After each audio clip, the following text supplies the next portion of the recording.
Assalamualaikum warahmatullahi wabarakatuh. Waalaikumsalam warahmatullahi wabarakatuh. Wa syukurillah walimatillah lah khalawala quwata illa billahil aliyil azim. Alhamdulillahirabbil alamin. Malam ini kita kembali lagi cerita. Sebelum buku ayo kita doa dulu. Dedek bismillahirrahmanirrahim. Bismika Allahumma ahyana wa bismika amut. Kalau tadi itu kata Ustadz sebelum tidur kita harus baca Al-Fatihah kan, nanti habis itu kita baca surat Kulhu, Alaq sama Anas, ayat kursi, terus kita sholawat Nabi. Bisa sholawat Nabi?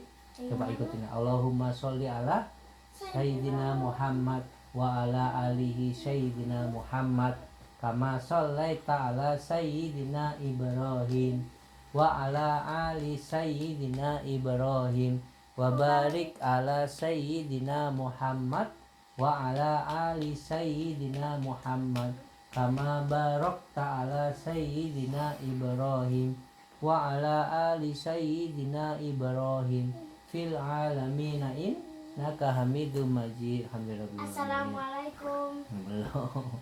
Rabbi sholli sadri wa yassir li amri wa hlul 'uqdatam min lisani yafqahu qawli. Astagfirullahaladzim. Jangan lupa beristighfar. Yes. Astagfirullahaladzim itu kan kita minta doa sama Allah supaya ngampuni dosa-dosa kita. Oke. Alhamdulillahirrahmanirrahim. Kita akan membahas masalah peristiwa gerhana. Oke ya. Mbak kelihatan. Oke, udah. Yuk siap-siap Mbak. Kakinya. Pada suatu hari, masyarakat Arab dikejutkan oleh sebuah peristiwa yang sangat luar biasa. Suasana tiba-tiba menjadi gelap, padahal saat itu masih terang. Ya, itu adalah gerhana matahari.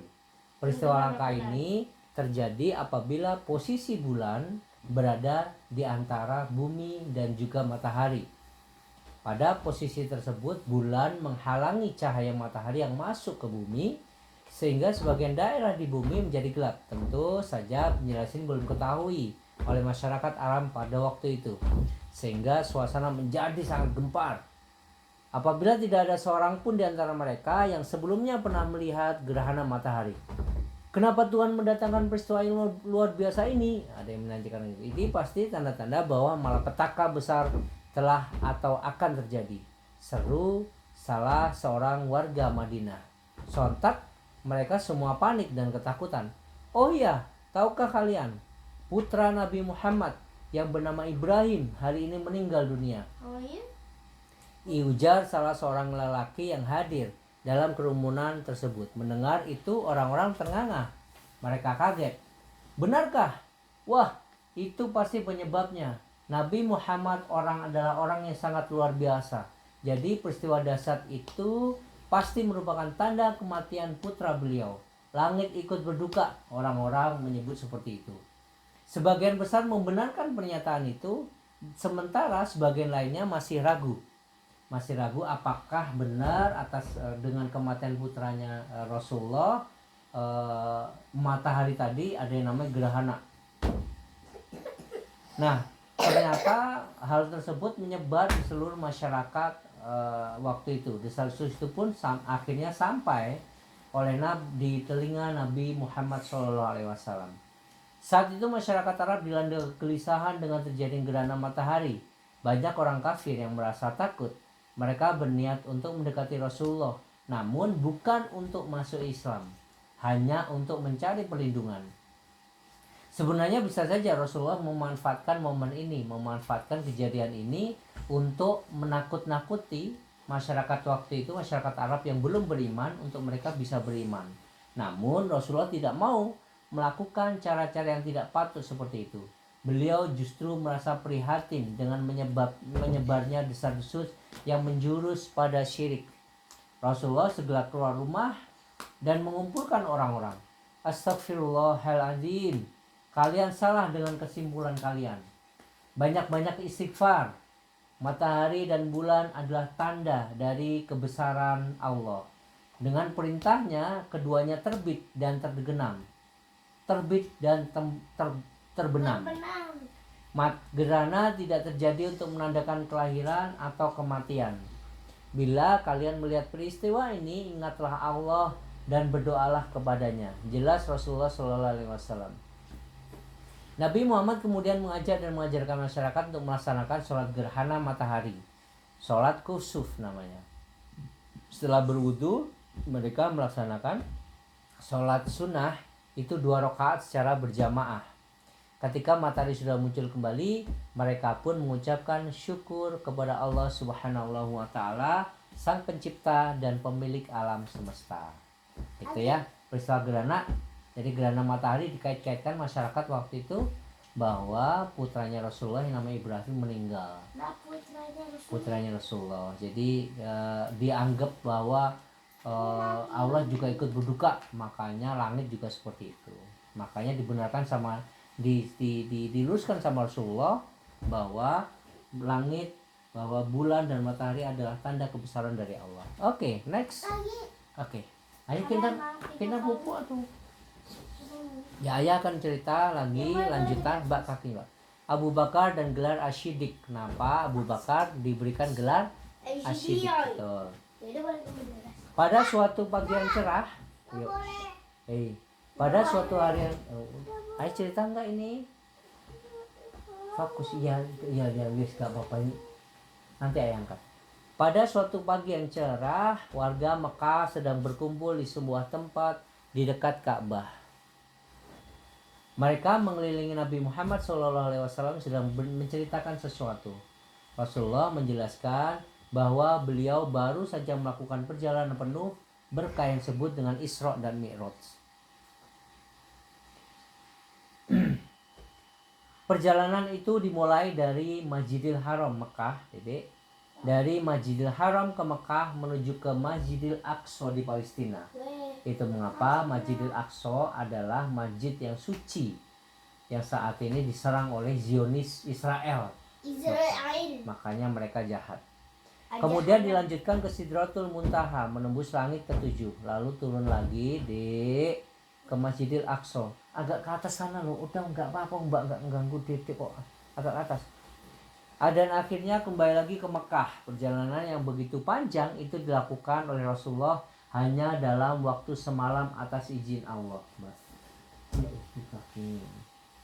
Para hadirin terpana mendengar kisah Rasulullah tentang Isra dan Mi'raj. Agak ke atas deh. Mereka menganggap peristiwa tersebut begitu ajaib dan tidak masuk akal. Mbak, sini Mbak. Sebagian besar di antara mereka merasa ragu akan kisah tersebut.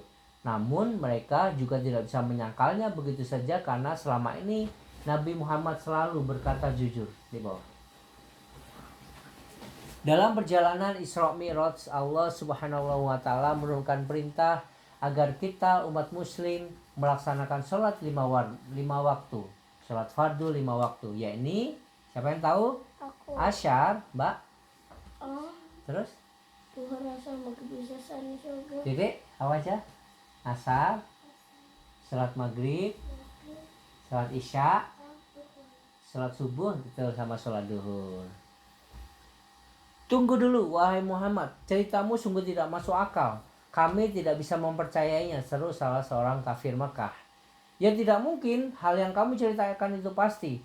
Pasti itu hanya cerita palsu dan hanya dibuat berdasarkan khayalanmu, teriak yang lainnya. Tidak mungkin perjalanan dari Mekah, Madinah, pulang pergi bisa ditempuh dalam semalam. Padahal para pedagang saja biasanya memerlukan waktu 2 bulan, Mbak. Jadi para pedagang itu memerlukan waktu 2 bulan antara Mekah dan Masjidil Aqsa. Suasana pun menjadi semakin gaduh. Orang-orang yang sebelumnya sangat percaya pada Nabi Muhammad mulai ragu. Keimanan mereka goyah karena terlalu mengandalkan akal pikiran semata. Padahal kehendak Allah berada di luar jangkauan pikiran manusia. Ya, jadi perjalanan dari Mekah ya ke Masjidil Aqsa, Mekah ke Madinah aja pulang pergi itu bisa ditempuh dengan semalam. Jadi Rasulullah yang Isra Mi'raj. Tapi para pedagang itu ditempuh dalam waktu 2 bulan. Cuma apa tidak banyak yang tidak percaya. Ya, Salah satu para hadirin pergi dari pertemuan itu yang mendatangi rumah Abu Bakar lalu menyampaikan cerita Rasulullah tentang Isra Mi'raj kepadanya. Abu Bakar terperanjat dengan cerita dari orang tersebut. Engkau pasti berbohong. Tidak mungkin seseorang bisa melakukan perjalanan sejauh itu dalam waktu 1 malam. Seru Abu Bakar kaget. Aku tidak mengarang cerita itu. Muhammad sendiri menceritakan, sahut orang tersebut. Abu Bakar mengangguk-angguk kemudian yang berkata, oh kalau memang beliau yang mengatakan, aku mempercayainya.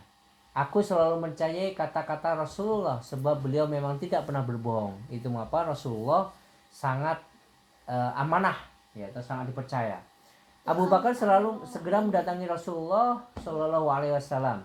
Satu, beliau masih berusaha menjelaskan kepada para hadirin bahwa ceritanya adalah benar. Rasulullah menggambarkan secara detail tentang Masjidil Aqsa sebagai bukti sederhana. Setelah Rasulullah selesai menyampaikan penjelasan, Abu Bakar maju ke depan lalu berseru, wahai masyarakat Quraisy, saya sangat percaya dengan apa yang diceritakan oleh Nabi Muhammad SAW. Bukankah kalian telah mendengar penjelasan beliau tentang ciri-ciri Masjidil Aqsa? Keterangannya tidak berbeda dengan yang saya ketahui. Padahal sebelumnya beliau belum pernah ke sana selain pada peristiwa Isra Mi'raj. Bagi kalian yang pernah datang ke sana dan melihat Masjidil Aqsa secara langsung, pasti kalian pun sepakat dengan saya. Para hadirin berkasak kusuk, mereka setuju dengan ucapan Abu Bakar. Ciri-ciri Masjidil Aqsa yang disampaikan oleh Nabi Muhammad benar adanya. Rasulullah kagum dengan ketegasan Abu Bakar yang telah membenarkan ucapannya. Karena itulah Nabi Muhammad SAW diberikan gelar Asy-Siddiq, yang artinya yang membenarkan. Ya, jadi kalau ngomong Abu Bakar adalah Abu Bakar Asy-Siddiq. Oke, subhanallahumma